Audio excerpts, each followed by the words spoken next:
여러분, 중국 경제가 엄청나게 성장을 하고 나니까 지금 많은 사람들이 놀라고 있어요. 많은 사람들이. 이 그래프를 보시면 야, 이게 중국이다, 뭐 이렇게 보여주는 거라고 할 수 있을까요?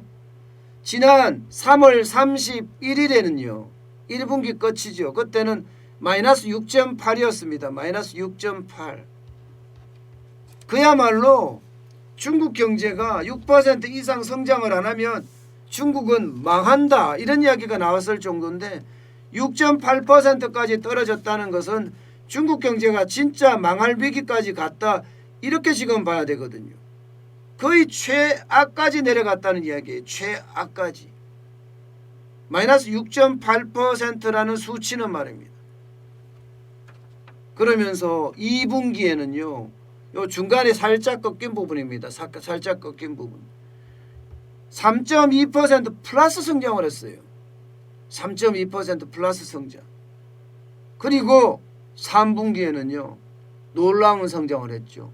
4.9% 성장을 했습니다. 4.9%. 예상은 했지만 뭐 이 정도인 줄 몰랐다 하는 데가 일부 있고요. 또 예상보다 좀 덜 올랐다, 5%가 넘을 줄 알았는데 5% 넘지는 않았다, 뭐 이런 부류가 있을 정도입니다. 중요한 것은요 세계 경제에 쉽게 말하면 유례가 없는 실적을 이루었다. 전 세계 모두가 마이너스로 가고 있는데 지금 중국만 플러스로 간다는 이야기입니다. 지금 중국의 경제 성장 보세요. 2007년 3월 31일 13.8%라는 그야말로 폭발적인 성장을 하게 됩니다. 그리고는요 대부분의 6%대를 유지해 왔어요. 6%대를. 6%대를 유지하면서 중국 경제의 어떤 거대한 거, 중국 경제가 규모가 크죠, 그죠? 그 규모를 유지할 때는 6% 성장을 못하면 그 규모를 유지 못한다 하고 이야기할 정도로 상황이 좋지는 않았었죠.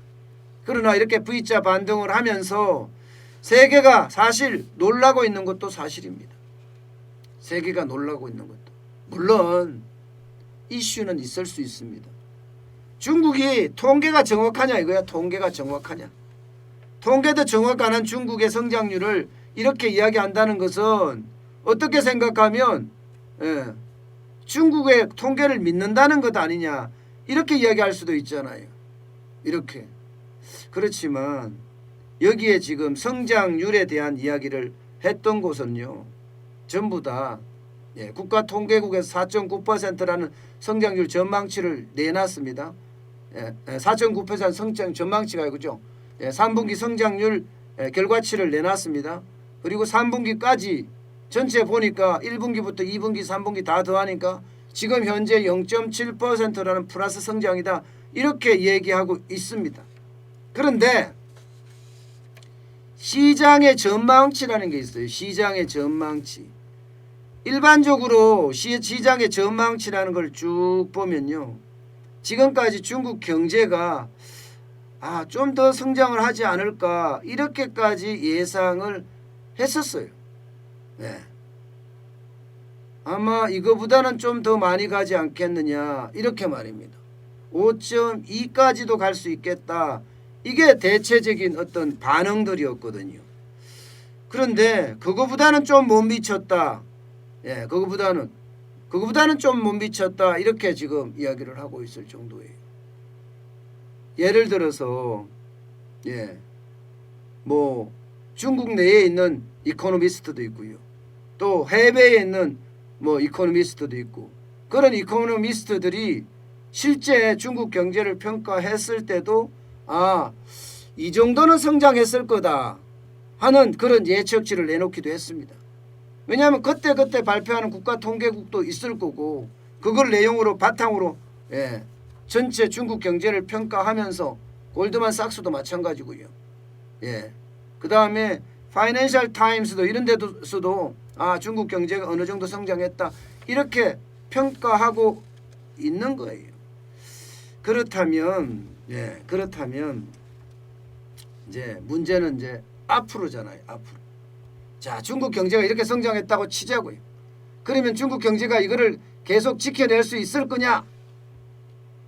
아직까지는 지켜낼 수도 있을 거다 하는 전망이 지배적입니다. 왜냐고요? 소비가 꿈틀꿈틀대면서 지금 올라가고 있어요. 소비가. 중국은요. 지금 코로나19 이전만 하더라도, 아니 정확히 말하면 미중 무역 전쟁이 저렇게 큰 규모로 발발하기 전까지만 하더라도 수출 중심의 성장을 이루어 나갔었습니다. 수출 중심의 성장을. 그러다가 미국과의 어떤 무역 전쟁이 일어나고, 그죠? 그리고 코로나19가 확산되면서 이거 수출로 안 되겠구나 하고 내수 시장으로 지금 살짝 돌린 상태예요. 살짝. 그러니까 내수가 늘어나면 중국 경제 성장한다. 지금 소비가 늘어난다는 게 마찬가지입니다. 지난 3월 31일만 하더라도 소매 판매 증가율이 15.8% 줄어들었어요. 쪼그라들었는데 9월 30일에는 3.3%나 지금 올라갔잖아요. 그러니까 중국이 지금 수출해서 소비로 돌아서는 것, 이게 맞다. 지금 그게 뭔가 성과를 발휘하고 있다. 이렇게 해외 기관들은 평가를 하고 있고요. 그중에서도 중국의 산업 생산이나 건설 투자가 실제로 늘어납니다. 그러면서 전 세계에서 원자재를 사들입니다. 원자재를.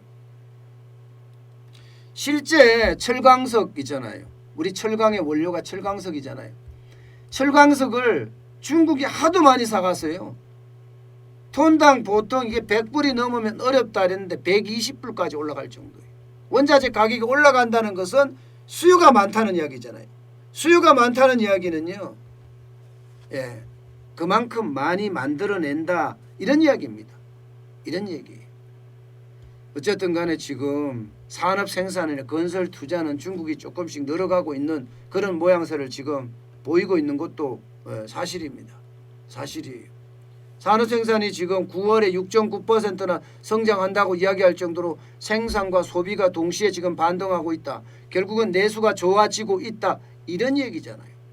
실제로 IMF에서도요. 중국 성장률을 원래 1.9% 전망하고 있습니다. 전망. 1.9% 플러스입니다. 플러스. 유일하게 플러스예요. 그러나 여기서 이제 그러나가 중요하잖아. 계속 이 추세를 중국이 끌고 갈 것이냐, 계속 중국이 성장할 것이냐, 이 문제가 좀 남잖아요. 근데 이 문제에 대해서는요, 기본적으로 두 가지 생각들이 다 교체합니다. 왜냐하면 세계 경제가 지금 유럽이 망가지고 재봉사 나오고 있죠. 미국이 망가지고 있죠. 대선 후보가 누가 되든지 경제가 굉장히 심각한 상황이 될 거예요. 근데 이 미국과 유럽은 수출 시장 중에 굉장히 큰 시장입니다. 중국 입장에서는 이 시장들이 살아있어야지 많이 생산한 제품을 거기다가 다 뿌릴 수 있거든요. 중국 내 소비를 한다고 하더라도 수출이 많이 일어나지 않으면 재정 적자라는 부담을 안을 수가 있거든요. 재정이 적자가 나면 수출을 해서 그걸 메꿔왔는데 수출을 못하고 내수를 하면 재정 적자가 더 커지는 그런 악순환을 밟을 수도 있기 때문에 겁을 내고 있고요.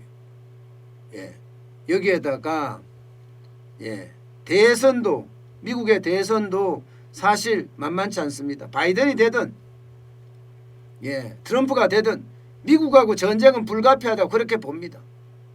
왜냐하면 하늘에 태양은 두 개가 필요 없거든요. 한 개만 필요하거든요. 한 개만. 여기에다 코로나19 때문에 전 세계가 더 취약하게 되고 나빠지게 되면 중국 경제도 꼬꾸라질 수밖에 없다. 이런 얘기예요. 여기다가 사실 중국이 감추고 있는 것 아니냐, 통계들 말입니다. 실업률이나 가계, 부채, 여기에다가 기업 부채, 이거 상상 이상으로 많거든요. 실업률만 하더라도 지금 5.4%입니다. 5.4%. 실업률이 5.4%라는 것은 중국이 좀 심각하다 이렇게 이야기하고 있는 중이에요. 그래서 지금 중국은 어떻게 하든 쌍순환이라고 하나요? 쌍순환. 쌍순환. 쉽게 말하면 수출 의존에서 좀 벗어나서 내수 중심으로 지속 가능하게 성장 궤도를 돌린다, 만든다, 뭐 이런 이야기예요. 쌍순환이라는 게. 예, 그렇게 들어가 있지만 기업 부채나 혹은 가계 부채를 과연 감당할 수 있을까? 이런 게 이제 점점 이슈로 떠올라오고요.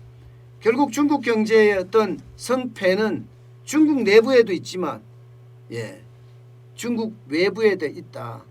그렇게 봐야 되지 않을까 싶습니다. 어쨌든 전 세계 경제가 좋아야지 중국 경제도 좋은 모양새로 가는데 내수만 가지고는 재정 적자를 감당하기가 쉽지가 않다. 그러면 가계부채나 기업부채가 더 위험해질 가능성도 있다. 이런 얘기죠. 결국 중국 경제에도 지금은 뭐 4.9%의 성장을 했다고 하지만 지뢰밭이 곳곳에 숨어 있다. 이게 지금 대부분 전문가들의 평가입니다.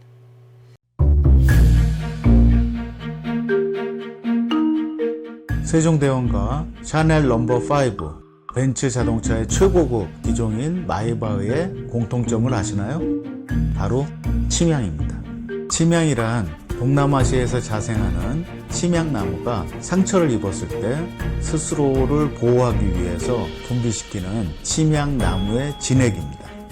진침향은 태국산 침향과 러시아산 녹용, 그리고 국산 홍삼, 백봉령, 또 산수유, 당귀, 숙지향, 꿀로 이루어진 침향환으로 만성 피로나 또 스트레스, 기력이 저하된 직장인분들, 또 수험생들, 연세 드신 어르신분들이 드시면 좋은 환입니다. 진침향 여러분들께 자신있게 권해드립니다.